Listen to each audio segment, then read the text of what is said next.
Guten Morgen, ich bin Emrik aus dem deutsch-französischen Projektteam vom SBFR. Heute werde ich euch zeigen, wie ihr zu Hause einen Tarte à la Tomate kochen könnt.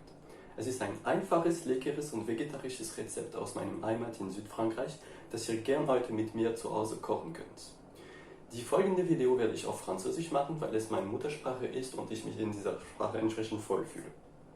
Ihr könnt aber dazu das deutsche Rezept direkt auf dem Website vom SBFR finden und damit diese Video in einer anderen Sprache mitfolgen. Viel Spaß beim Kochen! Alors, pour réaliser une tarte à la tomate, il vous faut les ingrédients suivants. Tout d'abord, une pâte à tarte, brisée ou feuilletée. Ici, nous utiliserons une pâte feuilletée.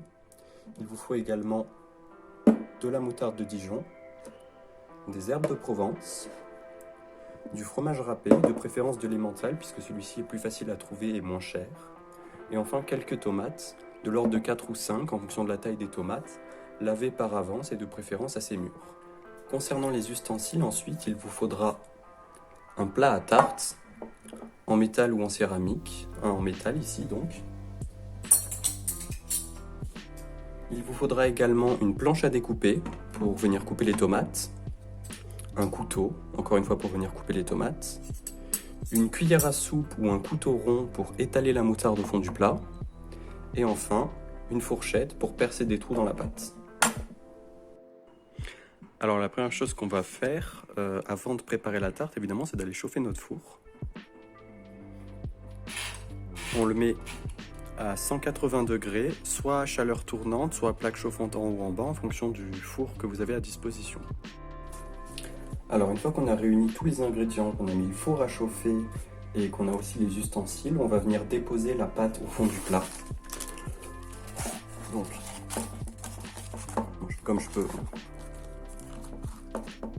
Voilà, on fait attention à ce que ce soit bien relevé sur les bords pour éviter après pas simplement que ça ressemble à rien en fait.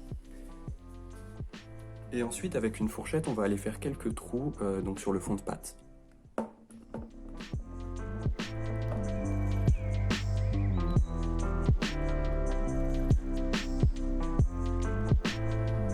Ensuite, avec le couteau ou la cuillère, comme c'est notre cas ici, on va venir étaler de la moutarde au fond du plat.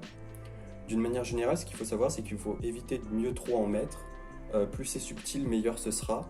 Sachant qu'il faut aussi prendre en compte que plus la moutarde est forte, moins il faut en mettre. Donc ça dépend aussi des produits que vous-même vous avez.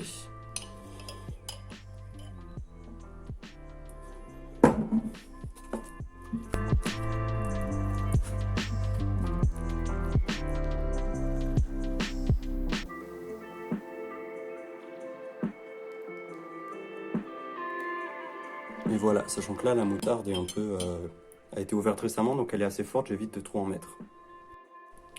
L'étape suivante consiste à venir déposer un peu de fromage au fond du plat, sachant que d'une manière générale, plus les tranches de tomates, donc la quantité de tomates qu'on va mettre sera épaisse, plus il faudra mettre de fromage, parce que le fromage sert un peu à absorber l'eau en quelque sorte, pour éviter que le fond de pâte soit noyé ensuite. Donc pensez-y, avant de mettre les tomates, prévoyez si vous comptez faire des tranches épaisses ou pas, et mettez du fromage en conséquence.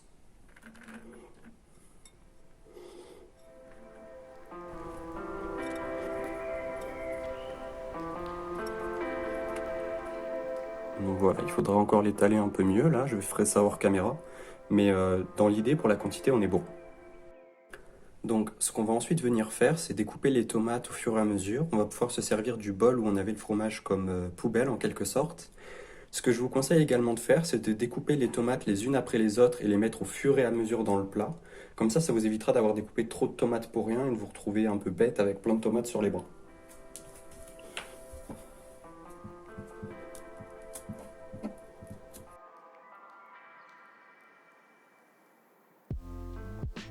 Donc ici aujourd'hui on va rester sur des tranches assez fines. Mais après, comme je l'ai dit précédemment, vous faites comme vous voulez. Il faudra juste ensuite adapter la quantité de fromage à l'épaisseur des tranches que vous faites.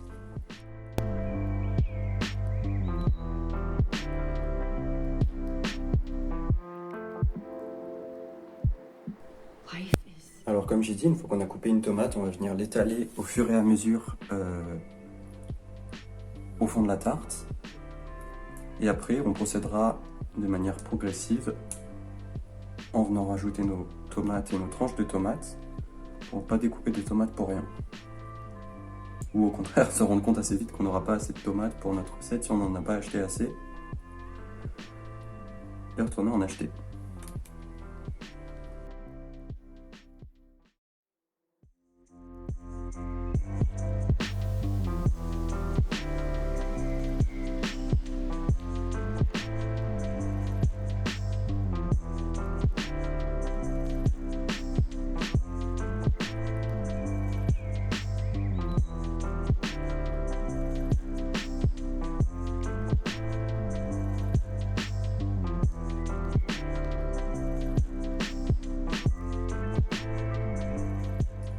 Voilà, notre tarte est finie. Enfin, il reste encore une dernière étape avant de l'enfourner. Mais globalement, comme je l'avais pu le dire au début, au niveau de la quantité de tomates utilisées, ça dépend vraiment des tranches qu'on fait et de la disposition qu'on a. Parce que là, sur les 5 tomates sorties à la base, j'en ai utilisé que 3,5. Donc, dernière étape avant d'enfourner, on va venir mettre des herbes de Provence, donc saupoudrer notre tarte avant de l'enfourner sur les tomates. Un peu comme la moutarde, ça dépend des goûts. Concernant la quantité qu'on peut mettre, mais d'une manière générale, vaut mieux opter pour la subtilité que pour une approche plus bourrine, on va dire.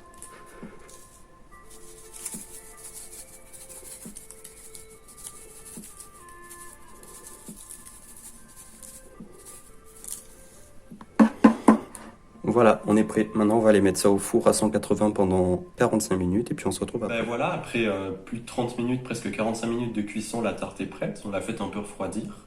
Ça sent très bon, je peux pas vous le faire sentir, mais il va falloir me croire. Si vous la faites vous-même, ce que je vous souhaite, je vous invite à taguer le SBFR sur les réseaux sociaux. Et en attendant une prochaine recette, bon appétit bien sûr.